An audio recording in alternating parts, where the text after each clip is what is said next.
Hello everyone, welcome once again to LV Amor Cares. Unya, maghisgot no sab kita karon sa intermittent fasting or low carb diet. No, so, di ba kung mahinumnom ka mo mga 3 weeks ago nakahisgot ako bahin sa intermittent fasting. So, niangay na ako ni adto nga paagiha sa ako ang kalaki nga intermittent fasting lagi.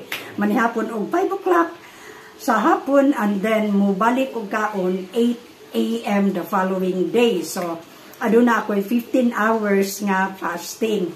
Wala gyud kon kaon kanang pag-abot sa kagabion, wala gyud ko ni ana, no? So, mao kana ako tong na practice for more than a week or 2 weeks, no? So, murag medyo nindot ang akong paminaw. But then lately, nagpakuan man ko, nagpa-ultrasound ko tungod kay lain ang akong paminaw. Murag there is something inside nga murag lahi gid siya, no? Murag ko fatigue. Fatigue yun ko kaayo, dayon mubati ko og drowsiness, inana dagan kaayo. So nagpa-laboratory usab ako, laboratory og sila pa. Dayon mo kadto nga nagpa-ultrasound laboratory. Dayon na suta dito nga aduna ako'y severe fatty liver. Severe fatty liver, dunay cyst sa kidney, and then enlargement of the heart. So, ingon anak, no? Niyato ako sa akong gastro, tungod ni adong problema. So, pag abot niya sa ako ang ultrasound result dito niya, miingon siya nga, tagaan ka na kong tambal, antioxidant ni siya. After 2 weeks, balik ka dire, magpa-laboratory na usab ka sa imong SGPT ug sa HEPA B ug HEPA C. Tungod lagi kay severe fatty liver. Unya, akong tambalan pud ang imo ang acid reflux kay dugay-dugay naman na siya nga balatian nimo. So, tuod man, kuan ako niya, no, sulti ako kaniya nga, dok, kanang nag-intermittent fasting biya ko mga 2 weeks na, aron mo kunuhay mo gamay ang kanibang severe fatty liver na ko, muus-us kuno ang fatty liver, dayon ang sugar, ang blood sugar din ako is nag 114 nga, supposed to be, naanad yun ko nga akong blood sugar na sa mga 90 to 99, di ana gyud nga range, di gyud na sukan mo abot og 100, pero ato nga time nag 114. So mayon ko nga, dok, nag intermittent fasting biya ko siya nga, unsay intermittent fasting inko kanang 15 hours ko nga dili mo kaon, manihapon kog alas 5, pagka the following day 8 a.m. aya ko mo kaon. Agoy kay to my surprise, sing ingon maning ako ang gastro nga, kisa ko gaingon ni mo anak, ingo ala akong pagumangkon nga kuan siya nga, kay balo ka kanang intermittent fasting para sa mga tao nga batanon pa. Ha? Batanon pa. Ikaw kay idara na ka, magundang ka anak, dili ka ng intermittent fasting kay ang imo ang acid reflux anak delikado.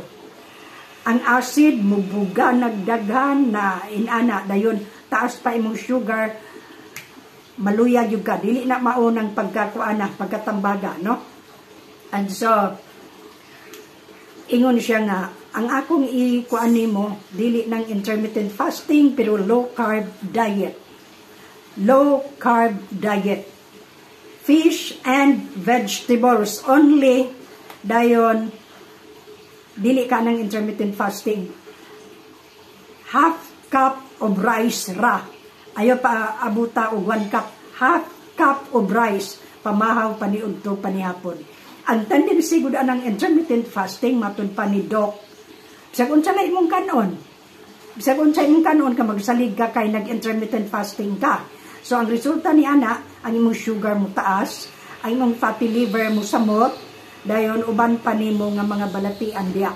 So undangi na kay idara na biya ka, dili ka pwede ana. Pwede lang ng intermittent fasting kung batanon pa. Pero idara na gani, ayaw na. Dayon, maila na po siya o naanad jud ka og intermittent fasting sukad pa sa imong kabatanon. Pero kung idara na ka, ayaw na.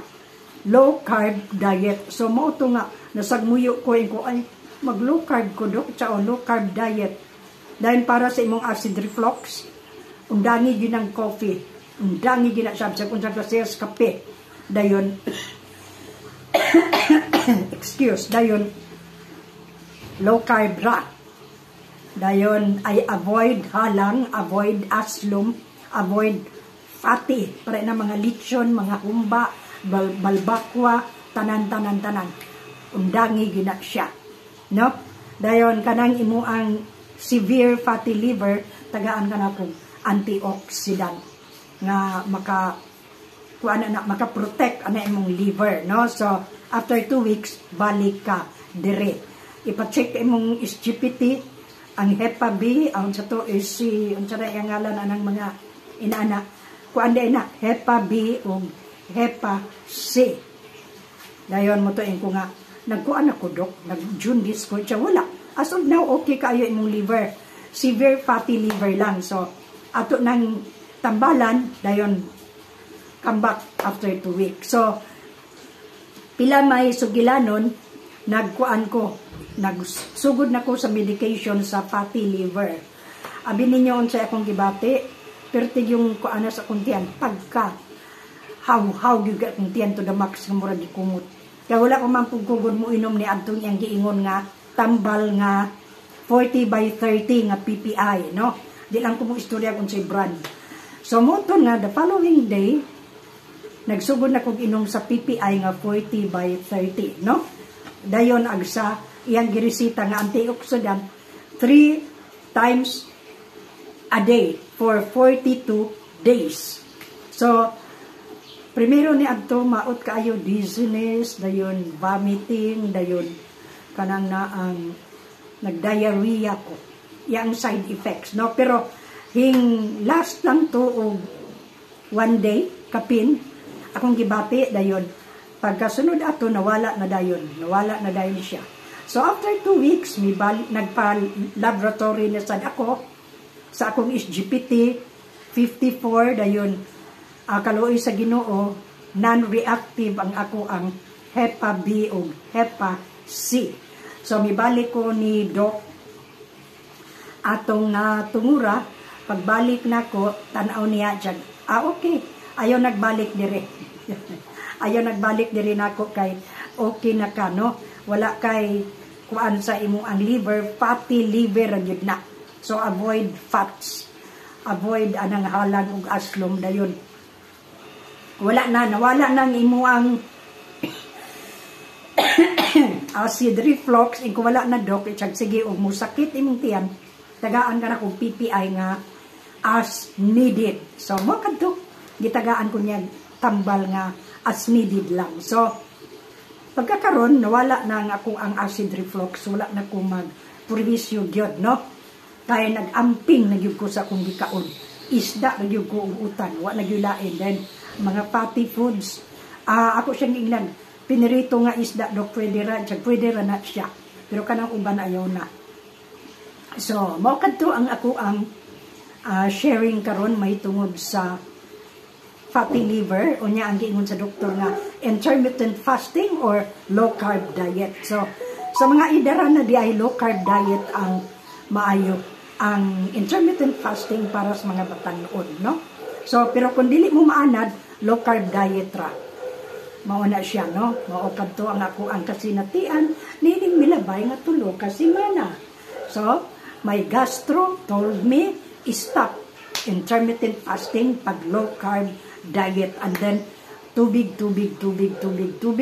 exercise 30 minutes a day, 30 minutes in the evening. So, mao kadto ang iyang tambag kanako, and then ang ako ang antioxidant nga tambal yang gipunan og another 42 capsules, no? Then after ana okay na dayon, dili na ko niya pabalikon. So mao kadtong akong sharing karon. I hope do na pud tayo na po ni adto. So hangtod sa sunod, thank you very much sa nagpadayon og tanaw sa ato ang mga videos, although gamay raman mo. Ako na lang po ni sustinyan, dili na po ni undangan siya, no?